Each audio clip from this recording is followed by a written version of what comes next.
Mari kita berdoa. Kepadamu Allah kami bersama-sama, Allah yang Maha Kuasa dan Allah yang Esa dan Allah yang ada di dalam setiap tempat. Karena Tuhan Yesus katakan 2 orang atau 3 orang, aku ada di tengah-tengahmu. Itulah membuat kebaktian kami ini tidak ada perbedaannya.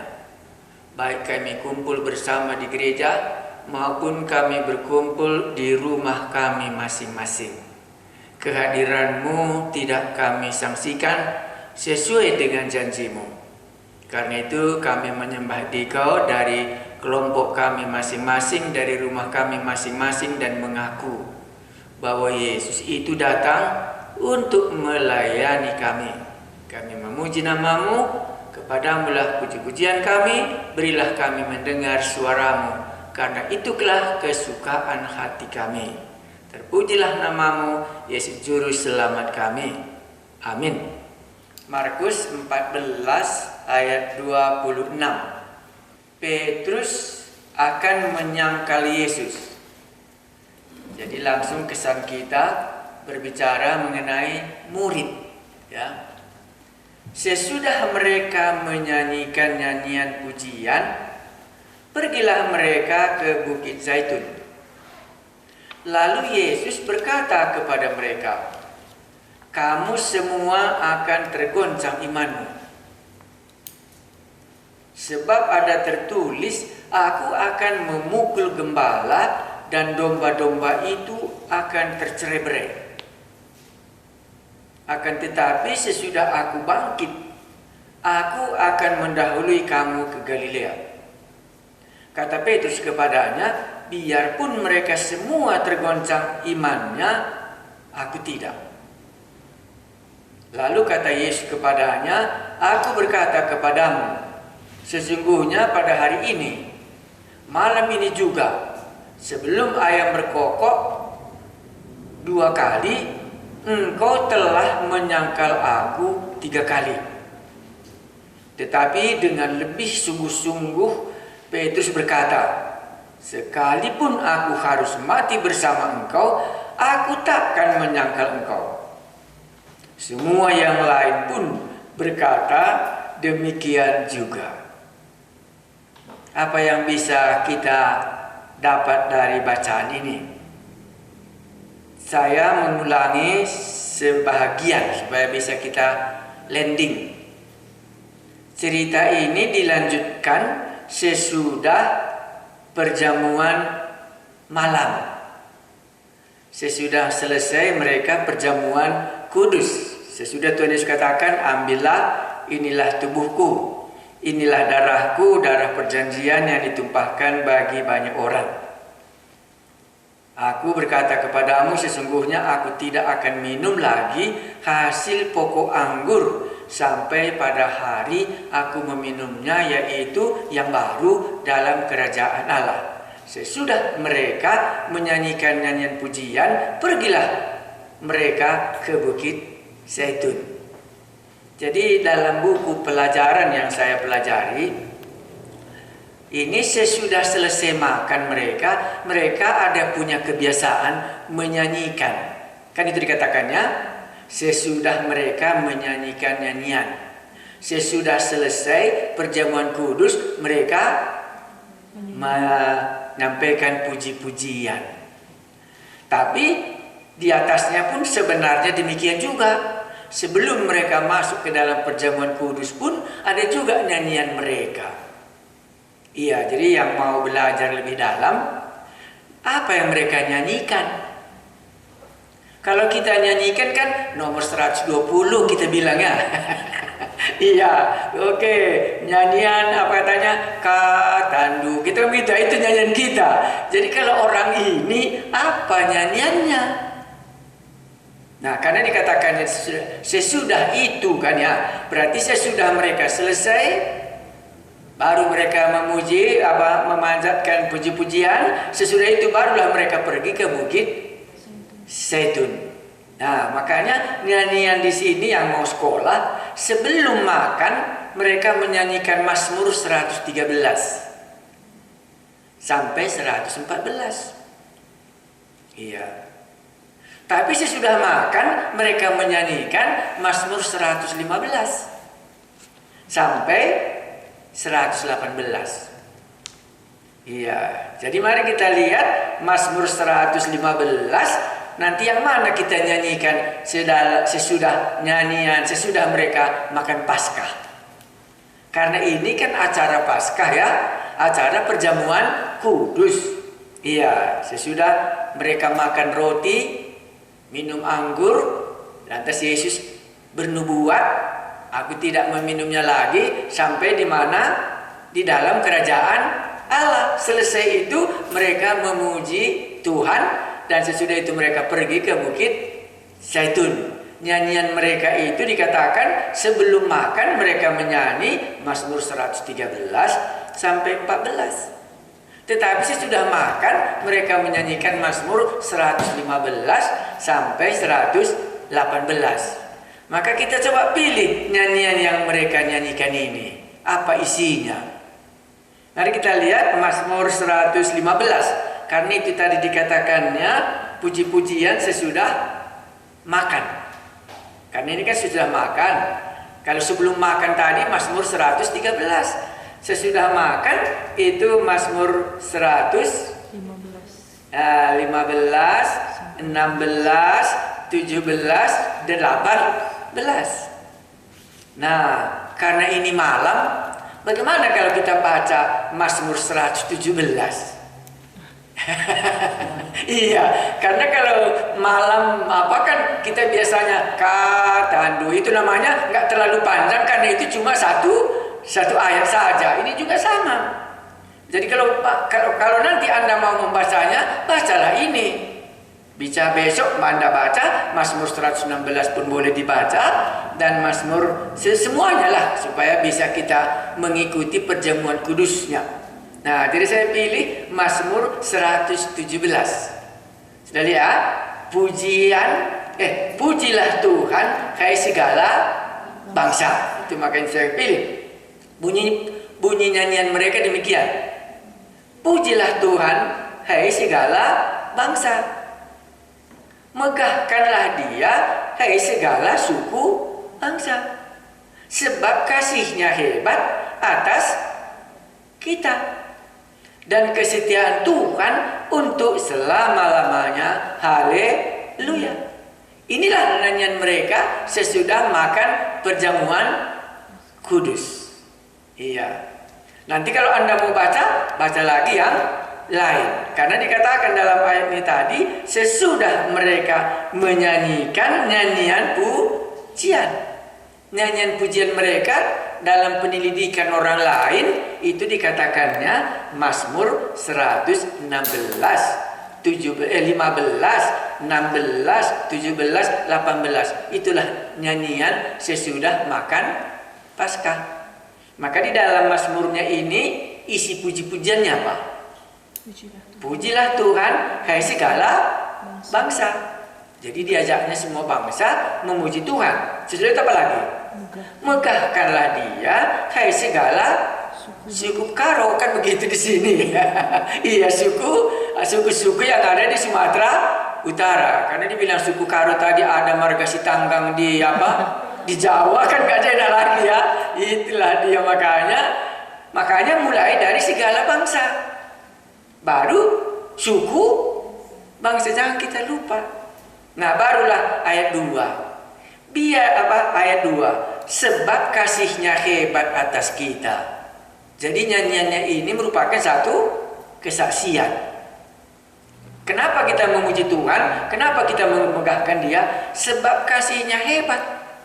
Maka inilah saya pilih sesudah makan, karena hubungannya tadi apa? Inilah darahku yang ditumpahkan bagi banyak orang, kan itu menyatakan kasih Allah.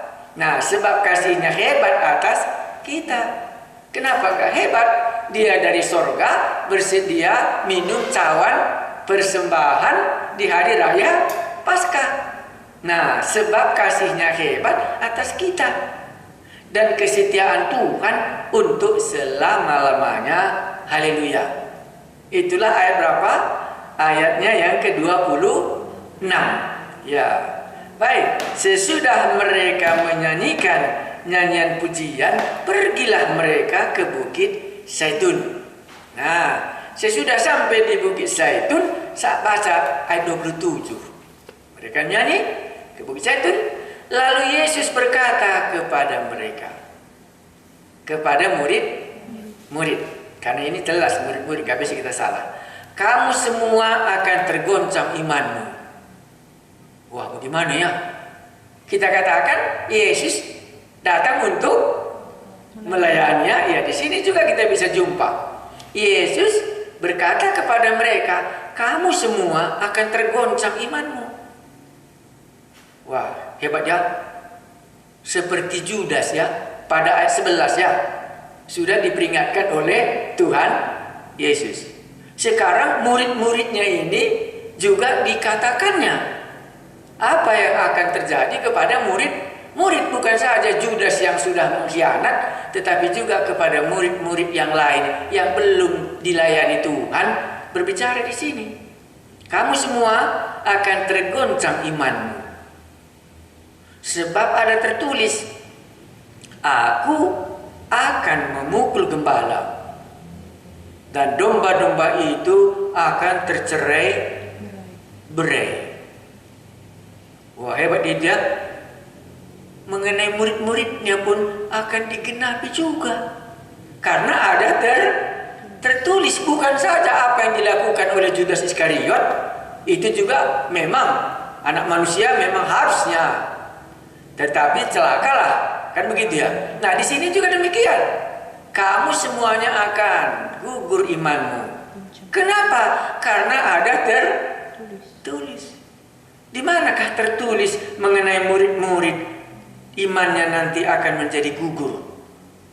Waktu aku belajar, kuliah di Zakaria 13. Iya, Zakaria 13, rupanya di kitab Zakaria ini, ditulis tahun 520 sebelum Tuhan Yesus lahir. Dan Zakaria sudah menubuatkan tentang murid yang gugur nanti, goncang nanti imannya waktu Yesus disalibkan. Nah, kalau mengenai Yesus mati di kayu salib, memang sudah dinubuatkan oleh kitab Nabi Yesaya ya. Ya, Yesaya pasal 53 ya, itu sudah kita baca berulang kali. Mari kita lihat di Zakaria 13 ini tadi, ayat 7. Ini digenapi oleh murid. Zakaria 13 ayat 7. Hai pedang, bangkitlah terhadap gembalaku. Huruf besar itu ya. Hai pedang, bangkitlah terhadap gembalaku. Terhadap orang yang paling karib kepadaku. Itu yang dikatakan oleh Bapa yang di surga, yang paling karib kepadaku. Demikianlah firman Tuhan semesta alam. Bunuhlah gembala, sehingga domba-domba tercerai-berai. Aku akan mengenakan tanganku terhadap yang lemah. Iya ya. Bunuhlah gembala, sehingga domba-domba tercerai-berai. Dan Yesus ungkapkan ini kepada murid-murid. Ya, jadi dikatakan oleh Tuhan Yesus kepada semua murid-murid bahwa goncanglah nanti sebentar lagi imanmu. Kalau di dalam Injil Yohanes seringkali kita jumpa. Ini kukatakan supaya nanti waktu terjadi jangan kamu mundur, jangan kamu kecewa. Karena Yesus akan mengetahui apa yang akan terjadi baik bagi Judas maupun bagi semua murid. Karena mengenai murid ini sudah dinubuatkan oleh kitab Nabi Zakaria 520 tahun sebelum Yesus disalibkan, mengenai murid-muridnya akan menjadi goncang semua dan tercerai berai. Tadinya mereka bersatu. Waktu gembala itu dibunuh, yang paling akrab dengan aku, maka semua domba-domba menjadi cerai berai. Itu yang dikatakan oleh Yesus kepada murid-murid. Iya. Ayat 28. Akan tetapi sesudah aku bangkit, aku akan mendahului kamu ke Galilea. Dalam pelajaran saya di sini yang saya sangat berkesan. Tuhan memberikan hope, harapan, baik kepada dirinya sendiri maupun kepada murid-murid. Jadi walaupun dia katakan menghadapi cawan, menghadapi darahku, inilah darah perjanjianku akan ditumpahkan, menghadapi kematiannya, tetapi dia menyatakan hope, pengharapannya di sini. Aku akan mendahului kami ke Galilea. Demikian juga kepada murid-murid.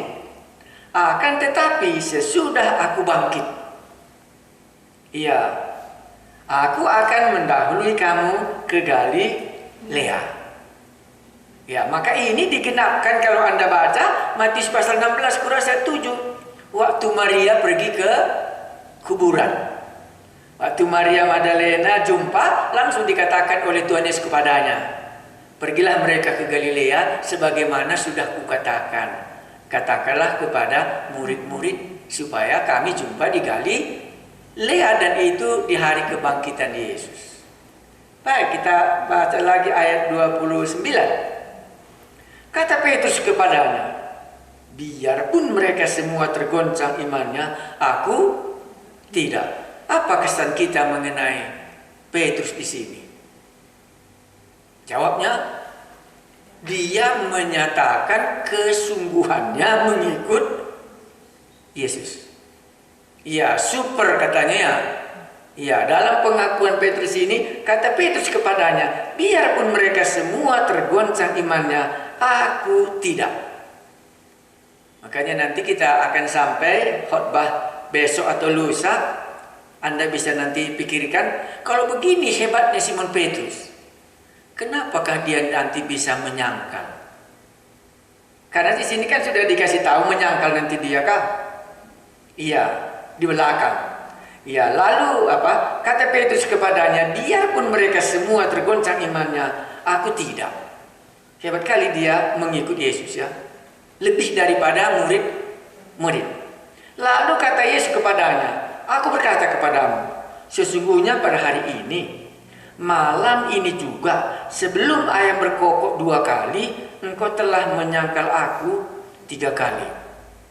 Nekat Petrus, tetapi berbeda dengan apa yang dikatakan oleh Yesus. Yesus tahu.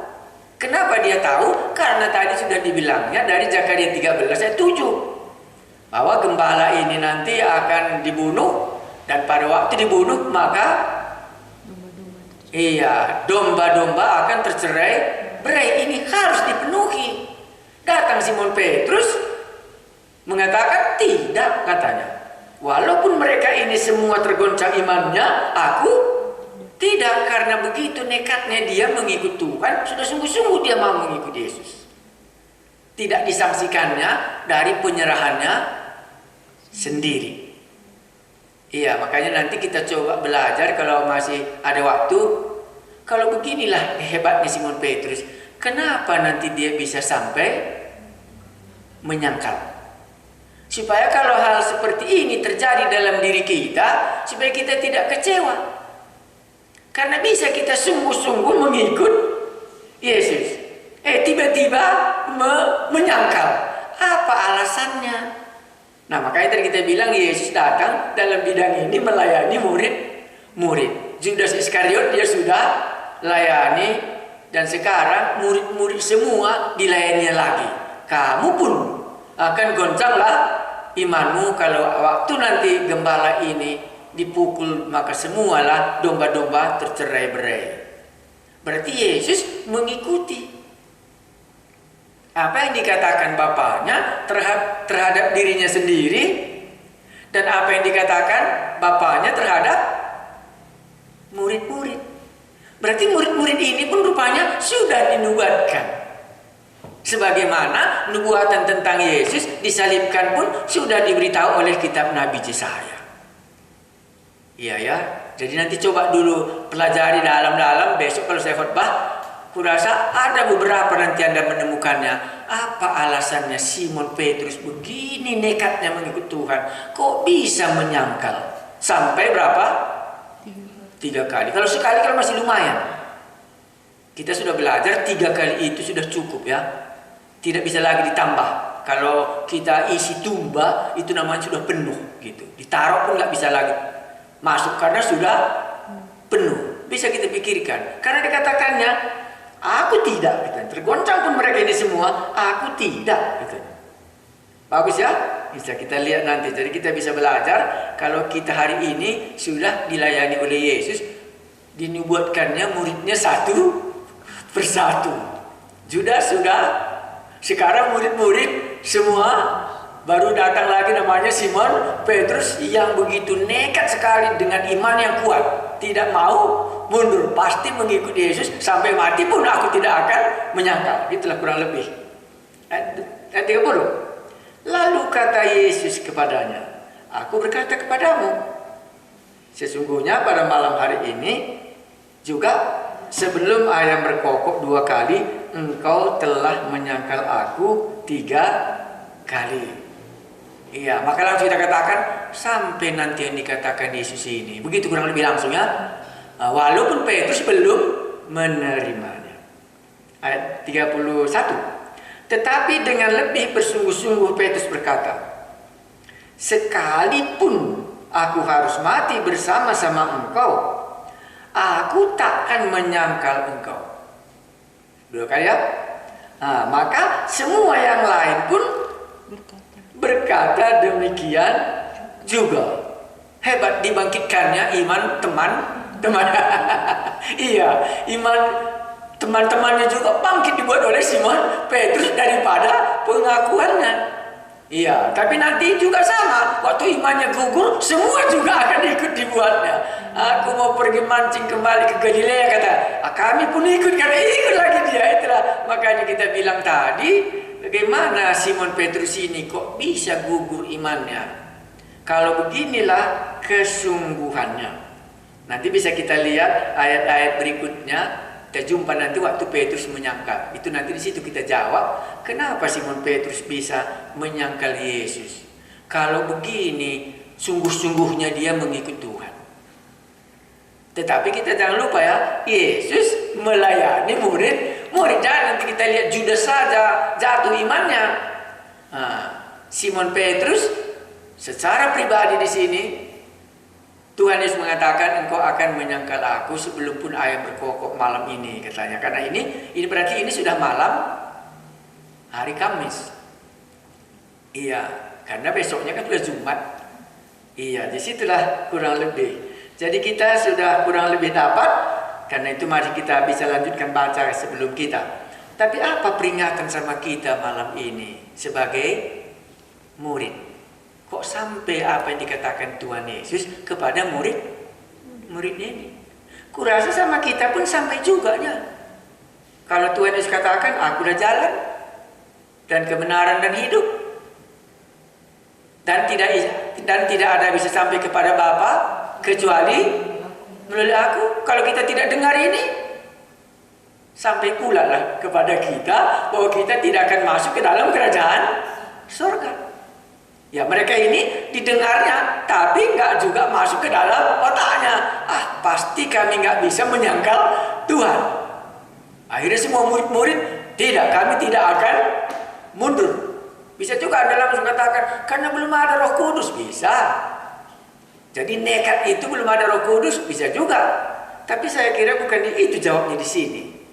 Karena ini kan masih ada, nanti pada hari Pentakosta kan bisa kita jumpa, tapi di sini itulah dia. Jadi hari ini pun diperingatkan ya kepada kita.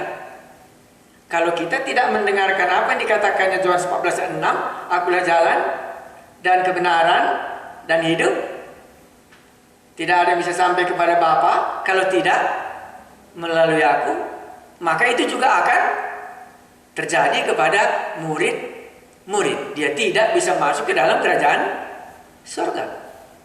Ya, oke, inilah kelas kita yang bisa kita baca di sini dari Mazmur puji-pujiannya, dari Yesus tahu bagaimana nanti murid-murid ini akan menggenapi.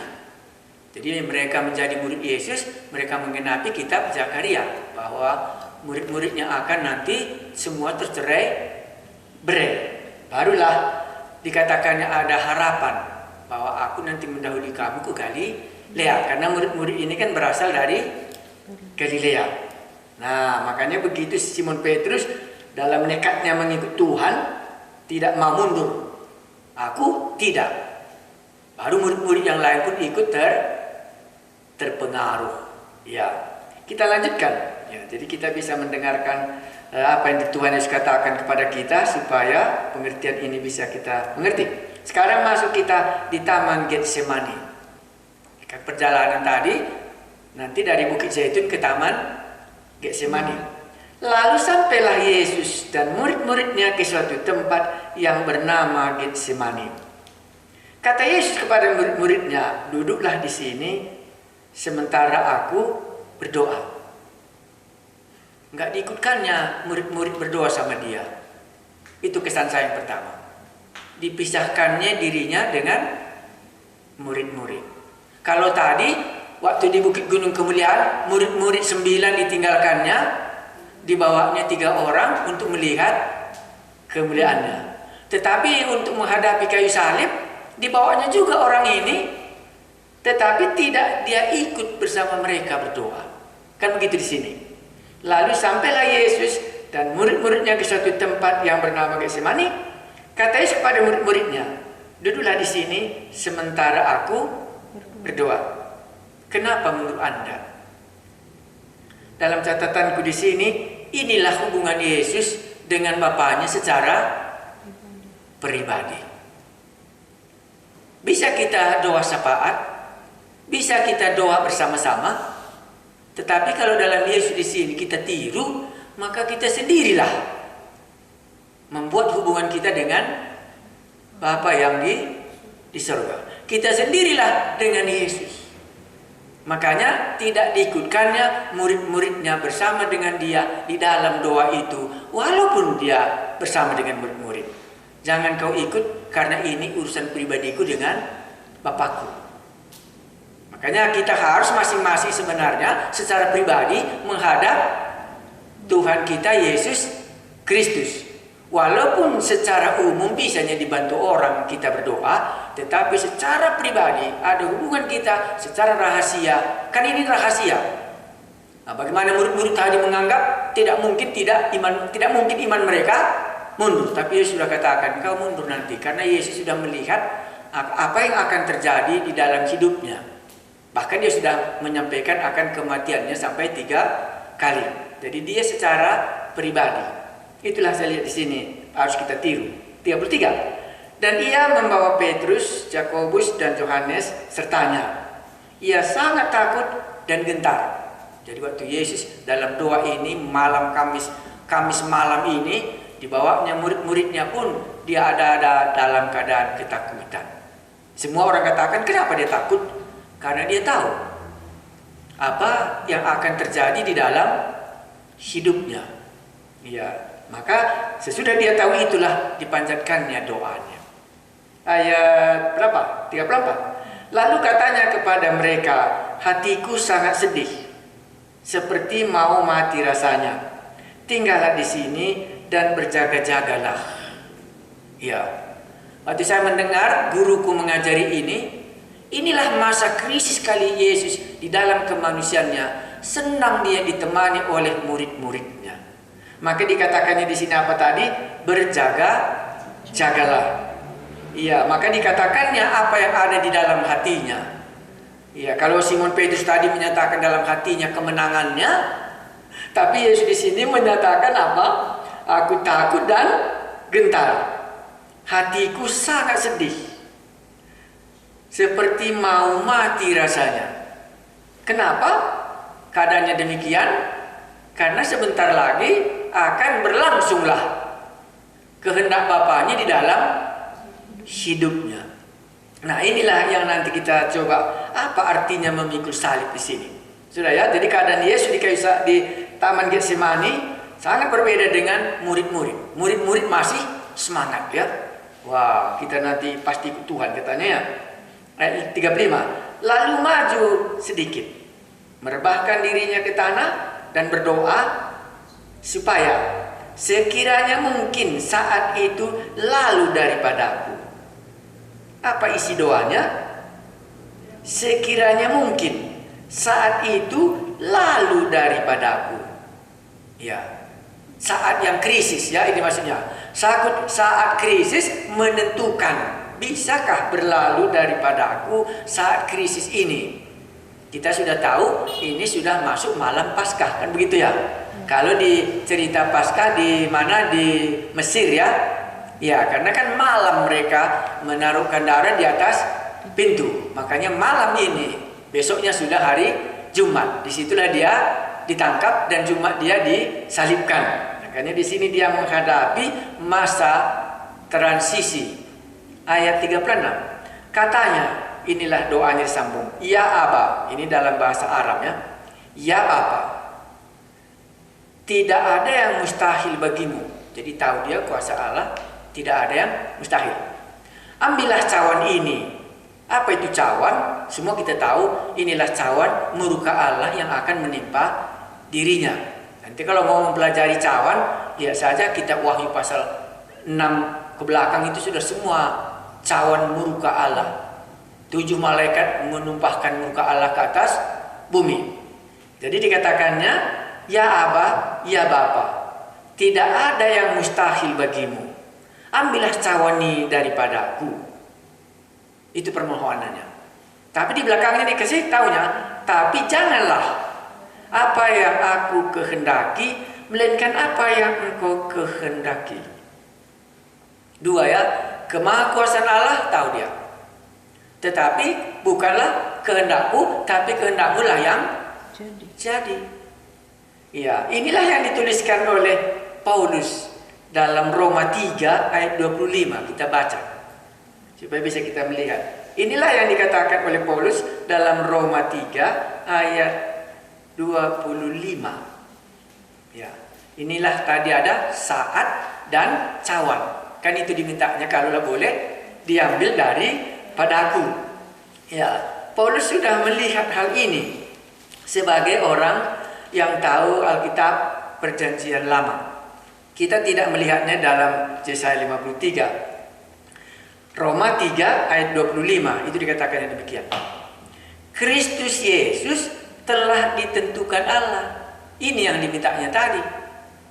Iya, Kristus Yesus telah ditentukan Allah menjadi jalan pendamaian karena iman dalam darahnya. Jadi Allah telah menentukan Kristus ini menjadi jalan pendamaian. Ya, hal ini dibuatnya untuk menunjukkan keadilannya. Karena ia telah membiarkan dosa-dosa yang terdahulu. Saya ulangi. Karena ia telah membiarkan dosa-dosa yang telah terjadi dahulu pada masa kesabarannya. Nah, disinilah dilihatnya Kristus Yesus telah ditentukan Allah menjadi jalan pendamaian karena iman dalam darahnya. Inilah yang dipergumulkan oleh Yesus. Karena dia sudah tahu inilah kehendak Bapanya, dia datang ke bumi sejak mulai dia dibaptiskan di Sungai Yordan. Bahwa Allah telah menentukan, karena selama ini dosa didiamkan Allah saja, tidak dihukum. Sekarang datanglah penghukuman Allah. Makanya didiamkan Allah semua dosa-dosa dalam Perjanjian Lama. Jadi kalau kita mengkhotbahkan, kenapa Allah tidak menghukum? Katakanlah umpamanya seperti Daud, banyak istrinya, Salomo juga banyak istrinya. Kenapa enggak dihukumnya pada waktu itu?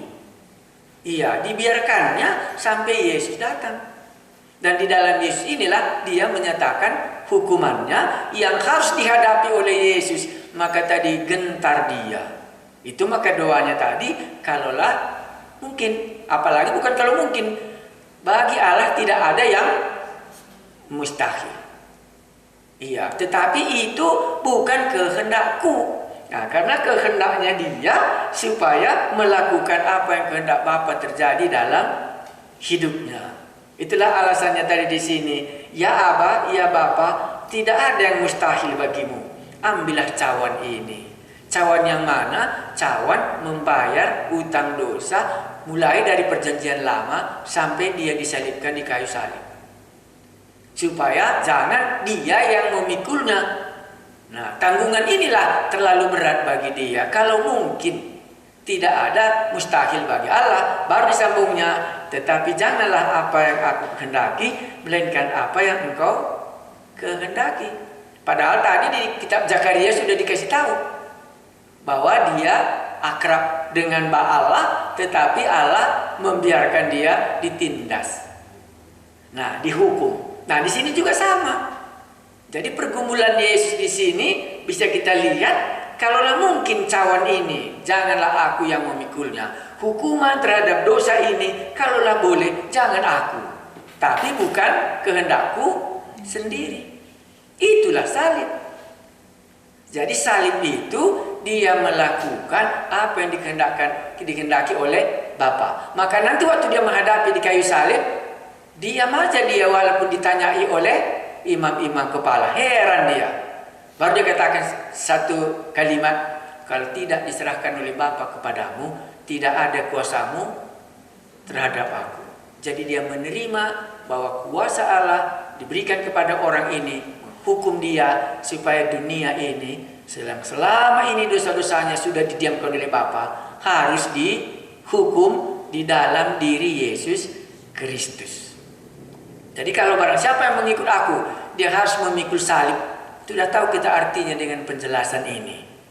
Jadi kalau kita memikul salib bukan karena dosa kita, tetapi karena kehendak Allah kita memikul penderitaan demi ada orang bisa diselamatkan. Itulah memikul salib. Barang siapa yang mau mengikut aku, dia harus memikul salib. Dia melakukan apa kehendak Allah dalam dirinya sendiri. Itulah maka tadi waktu berdoa kita katakan tidak diikutkannya muridnya karena kehendak dirinya kepada dia berbeda dengan kehendaknya dengan murid. Kalau murid tadi apa dikatakan Tuhan Yesus, kamu akan meninggalkan aku. Sampai di situ cuma. Tapi Yesus sudah tahu dia bahwa inilah saatnya, inilah cawan, dan kalaulah boleh aku tidak memikul dosa orang ini segala bangsa. Tapi bukan kehendakku, tapi kehendakmu lah. Berarti memikul salib di sini dia mengikuti apa yang kehendak Allah sendiri untuk memikul dosa. Makanya Paulus melihat Allah mendiamkan semua dosa dunia sampai nanti datang anaknya, di dalam kematian Yesuslah dosa itu dilampiaskannya murkanya. Makanya di dalam doanya kita sering dengar, ya kenapa engkau meninggalkan aku? Karena dia sedang dimurkai oleh Allah sehingga matahari pun tidak bersinar, seolah-olah bumi sudah kiamat. Karena dia sedang menanggung dan murka Allah jatuh atas dirinya. Maka dikatakan tadi seperti mati rasanya, takut dan gentar. Itu dikatakannya tadi di sini.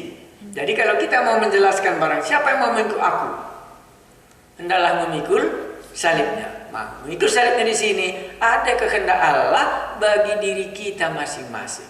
Ini nggak bisa orang lain ikut, karena upahnya pun nanti kita sendiri juga yang menerimanya.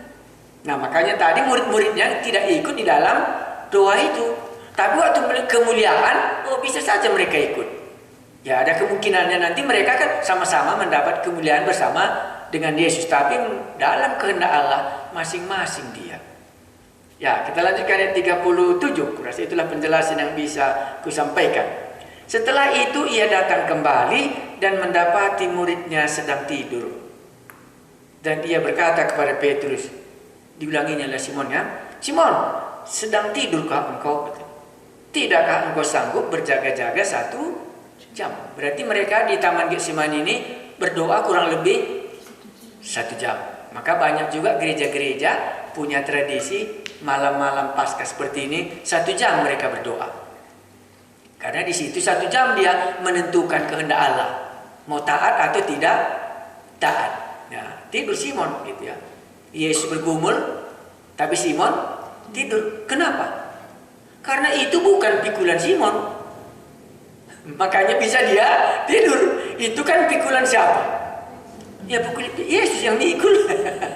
Dia bisa tidur. Makanya jangan heran pula nanti Anda bergumul, teman-teman Anda tidur. Karena itu kehendak Allah bagi kita masing-masing. Kuingat sekali ada kawanku demikian. Waktu ku ceritakan panggilanku melayani Tuhan, ketawa dia. Terima kasihlah katanya. Kenapa aku bilang? Engkau punya salib, engkau lah memikulnya. Aku tidak diberi Tuhan salib seperti itu. Aku tidak ada lagi salibku, engkau pikulah salibmu sendiri. Jadi dia senang dia karena bukan itu salibnya. Maka bisa juga di sini Simon Petrus menjadi tidur karena pergumulannya berbeda lagi nanti. Tertidurlah dia karena ini bukan bagianku. Itu bagiannya Tuhan Yesus. Itulah kisah di sini. Mari kita ayat 38. Berjaga-jagalah dan berdoalah supaya kamu jangan jatuh ke dalam pencobaan. Apa di sini pencobaan? Berjaga-jagalah dan berdoalah supaya kamu jangan jatuh ke dalam pencobaan. Roh memang penurut tetapi daging lemah. Bagaimana kita menafsirkan ayat 38 ini? Saya menafsirkannya begini. Berjaga-jagalah supaya jangan kamu jatuh ke dalam pencobaan. Pencobaan yang mana maksudnya sini? Tidak mengikuti jalan salib yang dikehendaki oleh Allah, itu maka tidur dia. Ya. Apa yang kehendak Allah sama dirinya? Karena dia kan nanti menyangkal sebentar. Karena sudah dinubuatkan oleh kitab Nabi Zakaria. Nah, jadi pencobaan di sini kita mengikuti jalan kita sendiri. Jalan yang Allah katakan kita tinggalkan. Itulah artinya di sini kena pencobaan, menyimpang dari apa yang Allah kehendaki. Itulah pencobaan di sini. Makanya dikatakannya di sini, ya berdoalah. Tanya, roh memang penurut tetapi daging lemah. Boleh, ini banyak. Tetapi dalam arti yang saya mengerti tadi, itu dari atas. 39. Lalu ia pergi lagi mengucapkan doa yang itu juga. Topik doanya apa? Sama. Ya, 3 kali dia doakan. Ya, baru sambung lagi. Dan ketika ia kembali pula, ia mendapati mereka sedang tidur. Karena bukan masalahnya dia sudah ngantuk, dia tidurlah dia gitu. Gurunya bergumul, muridnya itu seperti tadi. Aku yang bergumul tentang kehendak Allah dalam diriku, kawan-kawanku lain lagi salibnya. Jadi dia dalam waktu dia tidur saja dia. Ya, supaya jangan nanti Anda mengharapkan mengerti orang salib Anda. Salib Anda, Andalah yang memikulnya. Maka kemuliaan pun nanti Anda juga yang nggak boleh dibagi-bagi. Makanya cocok juga Simon menjadi tidur. Gurunya bergumul, mengambil apa? Kehendak Allah. Dia juga mengambil kehendaknya sendirilah. Kehendaknya apa? Ya tidur. Ya makanya mereka ini 2 golongan di sini. Satu mau bergumul tentang mengikuti kehendak Allah, satu juga mau bergumul mengikuti kehendaknya sendiri. Karena tadi dia katakan aku tidak akan menyangkal, katanya kan. Sungguh-sungguhnya aku katanya. Jadi tertidur pun dia kan nggak apa-apa maksudnya. Aku kan sudah punya keputusan mengikut Tuhan katanya. Oke, kita lanjutkan saja supaya jangan berat kali nanti. Dan ketika ia kembali pula ia mendapati mereka sedang tidur sebab mata mereka sudah berat. Kan kemungkinannya sudah agak malam ini. Karena tadi kan sudah siap perjamuan kudus ya. Ya, jadi berat mata mereka. Sebab mata mereka berat dan mereka tidak tahu jawab apa yang harus mereka berikan kepadanya. Ya, cuma satulah, tidur saja karena nggak bisa dijawab Tuhan. Ya, karena Tuhan sedang menggumulkan panggilannya tentang kehendak Allah. Mereka ini tidak mengerti apa itu cawan, kan nggak ngerti dia. Karena dibayangkannya terus apa? Ini akan menjadi raja. Apa cawan maksudnya? Kata apa kesusahan ini? Karena beban mereka dengan beban Tuhan Yesus kan berbeda. Nah, jadi bisa kita lihat 41. Kemudian ia kembali untuk ketiga kalinya dan berkata kepada mereka, tidak, tidurlah sekarang dan istirahatlah. Pergumulan sudah selesai. Iya, baru katakannya apa? Cukuplah, katanya. Saatnya sudah tiba. Lihat, anak manusia diserahkan ke tangan orang-orang berdosa. Itu jawaban doanya. Makanya jawaban doanya tadi disampaikannya kepada murid-muridnya. Ya, itulah kehendak Allah dalam diri Yesus. Maka kalau kita mau mengikuti Yesus, waktu dikatakannya pikulah salib, itulah jawabannya. Apa yang Tuhan Yesus kehendaki dalam diri kita, itulah salib kita. Jadi kalau ditanya orang, Pak, kamu apa salib dulu, kata? Ringan atau berat, kata? Ada pula lagi orang khotbah, kalau berat kali salibnya tahu Pak, kata, potong saja yang ringan. Kalau itu pun terlalu berat, potong saja, kata. Kalau paling terlalu berat, potong saja semua, taruhkan saja dari apa, jadi apa, mainan rantai saja, apa nama itu?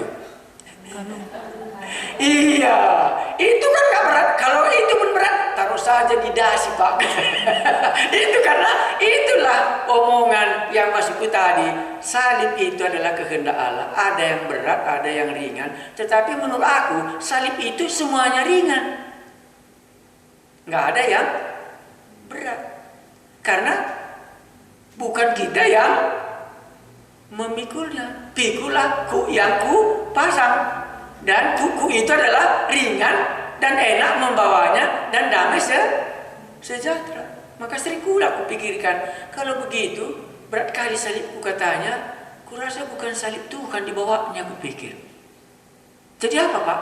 Salibnya sendiri dibawanya. Beratlah. Ini kan berat kali salib murid-murid. Ngantuk dia, sudah tadi perjamuan kudus, sudah makan. Gurunya, sinilah kau, aku ketakutan ini, katanya. Berat, dia tidurlah, dia nggak bisa dia bawa salibnya Tuhan Yesus. Tapi kurasa itulah pengertianku tadi. Makanya Yesus katakan pikulah salib. Karena semua kurasa pengertian orang pikul salib apa? Berat. Nanti kita ini kan masing-masing tadi berdoanya sendiri-sendiri ya. Coba nanti doakan, benarkah Tuhan salib itu nggak berat? Kalau memang berat, nggak mau aku. Kan bisa ya, aku mau yang tidak berat Tuhan. Kalau yang berat, nggak mau aku. Tapi kalau ringan itu pun bisanya. Nggak sanggup kita memikulnya. Iya, karena kita kan punya tabiat daging ya. Ya, tabiat daging ini tadi apa di sini? Ngantuk. Kan mereka ini ringan kali beban mereka di salib sini. Cuma berdoa pun nggak bisa. Apalagi pikul salib yang lebih berat. Coba nanti renungkan tanya Tuhan, benarkah bapak itu tadi salib itu ringan katanya? Atau memang aku berat kurasa mikul salib Tuhan? Jangan-jangan ini bukan salib Tuhan. Ini salibku sendiri. Kalau salibku sendiri, siapa yang bisa menolong aku? Ya, aku sendirilah. Potongi saja salibnya Tuhan, taruh saja di dasiku, kan ringan gitu. Ini bukan ku ya, tapi kalau ditanya aku, jadi menurut kamu mengikuti Yesus pikul salib itu enggak berat? Boleh aku katakan, enggak ada berat sama aku memikul salib. Iya, enggak ada berat kurasa memikul salib. Tahu aku kehendaknya. Kalau aku kehendaknya aku jalanilah. Ya pasti kan pernah berat. Pernah satu kali berat sampai sekarang masih kuingat. Itulah di airport Chengdu, di West of China. Mula-mula kali kami sampai di China sebelum kami ke Tibet. Itu memang berat. Hari gerimis ya, masih kuingat 20 tahun yang lalu, udah lebih sampai sekarang. Ini sudah ke 22 tahun, masih kuingat kali di mana aku berdiri, di mana istriku berdiri, di mana Joshua berdiri. Sebelum memasuki kota itu, sejak turun dari pesawat. Ringan kamu rasa? Tak ada kurasa ringannya pada waktu itu. Doaku cuma singkat. Ini milik Tuhan. Kalau miliknya, bagaimana? Mau kemana dia? Terserah sama dia. Kalau miliknya, ini kita nyanyikan, aku milik Tuhan. Iya, tapi kita yang jaga. Memang itu berat. Baru katakan ini milikmu. Singkat ceritanya, langsunglah kami jumpa dengan yang menjemput kami dari sekolah. Menjemput kami, dia sudah menunggu lama sekali. Iya, baru aku tahu. Ku ingat sampai sekarang. Kenapa kamu merasa ada? Karena banyak kali ku bawa uang pada waktu itu. Karena sekarang kan sudah gampang semua. Dulu ATM pun nggak ada, jadi semua sulit menukarkan uang pun. Jadi harus dibawa ongkos setidaknya sampai uang makan itu seluruhnya 3 orang sama uang sekolah. Semua biaya hampir biaya 1 tahun. Jadi itu semua diikatkan di dalam pinggang. Iya. Tapi itu tadi membuat gak berat. Karena ini miliknya dia. Mau kemana dia bawa, terserah padanya. Kalau ke surga kan mana lebih enak? Ke surga di dunia hadapi COVID-19 ini. Iya, aku tidak tahu, makanya nanti cobalah. Karena ini tadi makanya kedoakan Yesus sendiri berdoa. Murid-muridnya tidak ikut karena dia menjalani salibnya, kehendak Allah dalam dirinya. Jadi kalau aku anak-anak analisa salib itu, katakanlah salibnya Stefanus Pak berat kali. Siapa bilang? Tanya Stefanus, berat enggak? Katanya. Aku lihat kemuliaan Allah, enggak tahu aku dilempari atau bagaimana. Kalau sakit kan menjerit dia. Kan enggak menjerit Stefanus. Kepadamu kuserahkan nyawaku. Apalagi bilangnya, ampunilah. Iya, dipijak orang saja kaki kita, nggak bisa kita katakan aku berdoa buat kamu nanya kau injak kakiku, karena itu sakit berat dia. Jadi dari mana dia mendapatkan ringannya? Dari Tuhan. Makanya katakan kalau engkau nanti didera, dimasukkan ke mahkamah agama, jangan pikirkan apa jawabnya. Pada waktu itu nanti Roh Kudus akan berikan. Maka menurut aku semua yang mengalami salib sesuai dengan Tuhan Yesus, tidak ada penderitaannya kurasa. Karena ini miliknya dia yang memeliharanya. Ya. Hanya kalau ditanya, berani lagi kamu ke sana, ulangi seperti pengalaman-pengalaman yang dulu, kurasa jawabnya apa? Enggak. Kenapa enggak? Karena itu salibku lagi nanti, bukan salibnya dia. Sekarang aja lah kamu suruh kamu ke Kalimantan Timur aku khotbah. Kurasa enggak berani lagi aku. Kalau dulu berani aku. Ditodong aku, berani aku. Enggak. Sesudah pulang baru aku takut. Kalau waktu menjalaninya, enak saja kurasa. Rata saja semua kota Surabaya. Itulah maksudku tadi. Kalau salibnya dia, makanya tadi ku bawa di sini. Yesus menghadap Bapaknya sendiri dengan sendiri. Karena salibnya dia tidak sama dengan salib murid. Makanya ringan bagi dia. Sesudah itu apa dikatakannya? Sudahlah cukup katanya, kan kita jawabnya. Cukuplah. Saatnya sudah tiba, lihat anak manusia diserahkan ke tangan orang-orang berdosa. Itu salibnya. Supaya sebagaimana Paulus tadi lihat, dosa-dosa yang selama ini didiamkan oleh Bapaknya tidak menghukumnya, hari inilah dihukum semua orang berdosa supaya diampuni setiap orang yang percaya kepada Yesus. Maka kematian Yesus di kayu salib adalah salah satu penggenapan semua pengampunan dosa perjanjian lama. Makanya dia pas hari raya Paskah. Dan di sanalah orang berdosa dilepaskan. Inilah anak domba Paskah yang mengangkut dosa dunia. Iya. Jadi karena mengkhotbahkan salib itu seringkali dalam bentuk ketakutan dan negatif. Akhirnya Tuhan itu menjadi kejam. Aku nggak mau kok dipaksanya katanya. Kalau nggak mau letakkan saja. Itu namanya masuk ke dalam pencobaan. Kita ambil jalan kita sendiri. Mana nanti lebih enak jalan sendiri daripada jalan Tuhan? Itu kembali lagi. Mana lebih enak sebelum bertobat dan sesudah bertobat? Anak yang bungsu langsung jawabnya, aku sudah kualami itu semua katanya. Lebih enak di rumah Bapak. Kalau nggak lebih enak di rumah Bapak, kehendak Bapak jadi dalam hidupku. Sudah di kandang babi aku sampai mati kelaparan di sana. Itulah jawabnya cerita anak yang bungsu. Semua sudah kualami katanya. Disinilah lebih enak di rumah Bapakku ini. Jadi kalaupun disuruhnya ku apa saja, kehendaknya jadilah dalam diriku, bukan lagi kehendakku. Maka masing-masing semua pendengar kami, cobalah doakan sendiri. Jangan tanya orang lain.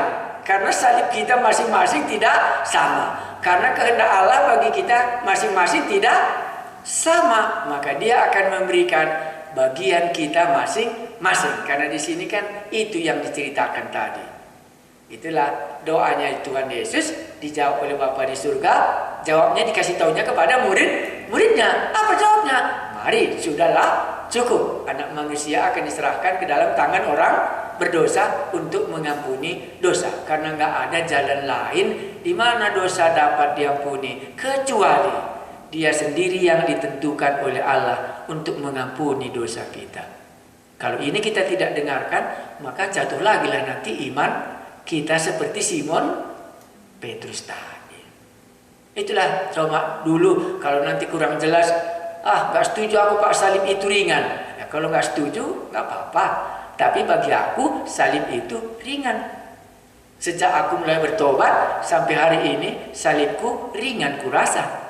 Kalau tidak sudah kembali aku jadi penyembah berhala, pakai ilmu kebal lagi kan gitu. Tapi itu kurasa sudah capek aku di situ mengikuti kehendakku sendiri. Maka kalau kamu khotbahkan anak yang hilang mengikuti kehendaknya, ujungnya di kandang babi, pulang ke rumah bapaknya, tetap dia di rumah bapaknya. Kenapa? Karena di situ lebih enak mengikuti kehendak bapaknya daripada mengikuti kehendaknya sendiri.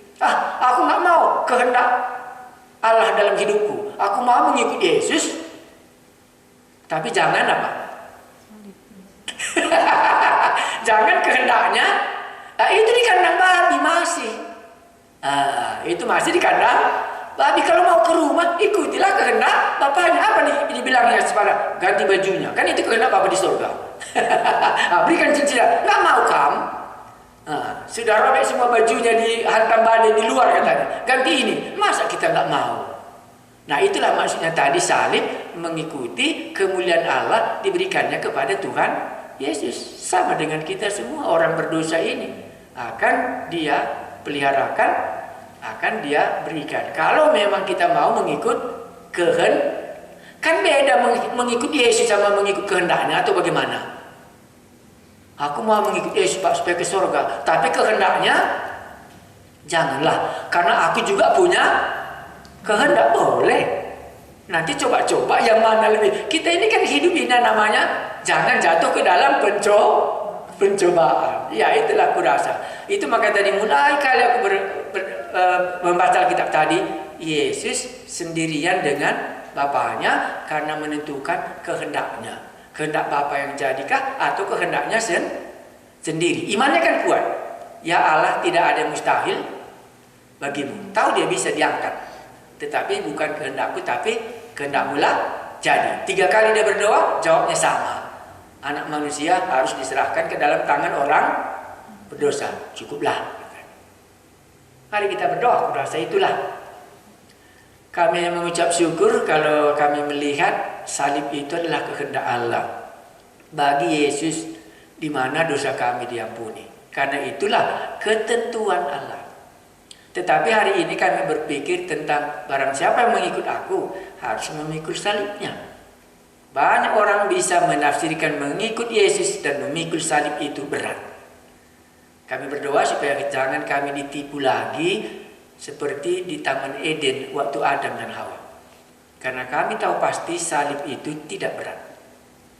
Karena kami milik kepunyaan Allah dan Allah sendirilah yang memberikan bagian yang bisa kami pikul. Karena kami sudah mengikut Yesus, buat jugalah kami sampai mengikut kehendak Allah kami. Bukan saja mengikut, tapi kehendak Allah pun menjadi kehendak kami supaya di dalamnya ringan dan penuh kebahagiaan sejak anak bungsu itu pulang. Diberikan bapaknya sepatunya dan sebagaimana selayaknya di rumah bapa, itulah yang didapatkannya. Maka kami tahu sebagaimana kami mengikut Yesus, sebagaimana memikul salib Yesus, apa yang menjadi hak kami, maka Bapa di surga juga akan menganugerahkannya. Terima kasih Tuhan kami Yesus. Kalau ada di antara kami yang bergumul tentang kehendak Allah dalam hidupnya, tolonglah kalau salibnya itu berat, maka kami berani katakan itu bukan dari Tuhan Yesus, supaya dia membuangkannya dan ambilnya salib yang berasal daripadamu, tahu apa kehendak Allah dalam hidupnya. Terima kasih Tuhan kami Yesus. Kami berdoa buat situasi COVID ini. Terus kami berdoa, kami bersyukur Engkau melindungi kami dari si jahat itu. Dan kami terus berdoa juga supaya ada obatnya. Terima kasih Tuhan buat kebijaksanaan bangsa dan negara kami, buat pemerintahan kami. Engkau telah memberikan hikmat sehingga sampai hari ini terpelihara kami dalam damai-Mu, dan kami dapat beribadah. Malam ini sudah menjadi bagian kami. Engkau jugalah yang menjagai kami sebagai milik kepunyaan-Mu. Di dalam nama Tuhan Yesus kami berdoa. Amin.